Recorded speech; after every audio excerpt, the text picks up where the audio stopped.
ನಮಸ್ಕಾರ ಎಲ್ಲರಿಗೂ. ನಾನು ನಿಮ್ಮ ಭವ್ಯ ಚೇತನ್. ಇವತ್ತು ನಾನು ಪ್ರೆಸೆಂಟ್ ಮಾಡ್ತಾ ಇರೋದು ಗದ್ವಾಲ್ ಸ್ಯಾರಿ ಅಂತ ಹೇಳ್ಬಿಟ್ಟು, ಇದು ಫುಲ್ಲು ಬಾಡಿ ಬಂದ್ಬಿಟ್ಟು ಚೆಕ್ಸಲ್ಲಿ ಬಂದಿದೆ. ನಿಮಗೆ ಬಾರ್ಡರ್ ಬಂದ್ಬಿಟ್ಟು ಮಾವಿನಕಾಯಿ ಬಾರ್ಡರ್ ಬಂದಿದೆ. ಇದು ಒಳ್ಳೊಳ್ಳೆ ಕಾಂಬಿನೇಷನ್ಸ್ ಇದೆ. ಇದ್ರ ಪ್ರೈಸ್ ಬಂದ್ಬಿಟ್ಟು 2200 ಆಗುತ್ತೆ. ನಾನೊಂದು ಓಪನ್ ಮಾಡಿ ತೋರಿಸ್ತೀನಿ ಯಾವ ಥರ ಬಂದಿದೆ ಸ್ಯಾರಿ ಅಂತ ಹೇಳ್ಬಿಟ್ಟು. ಇದು ನಿಮಗೆ ಸೆಟ್ ಬರುತ್ತೆ. ನೋಡ್ತಾಯಿದ್ದು ಎಷ್ಟು ಚೆನ್ನಾಗಿದೆ ಕಲರ್ ಅಂತ ಹೇಳ್ಬಿಟ್ಟು, ಒಳ್ಳೆ ಲುಕ್ ಇದೆ. ಸಾಫ್ಟು ಸಹ ಇದೆ ಸ್ಯಾರಿ ಬಂದ್ಬಿಟ್ಟು. ಇದು ಪಲ್ಲು ಬರುತ್ತೆ ಮತ್ತು ಬ್ಲೌಸ್ ಬಂದ್ಬಿಟ್ಟು ಸೇಮ್ ರನ್ನಿಂಗಲ್ಲಿ ಬ್ಲೌಸ್ ಬಂದಿದೆ. ಇದರಲ್ಲಿ ಯಾವ ಕಲರ್ಸ್ ಇದೆ ಅಂತ ಅಂದ್ಬಿಟ್ಟು ನೋಡೋಣ ಬನ್ನಿ.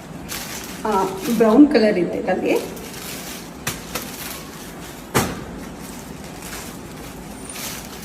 ಪರ್ಪಲ್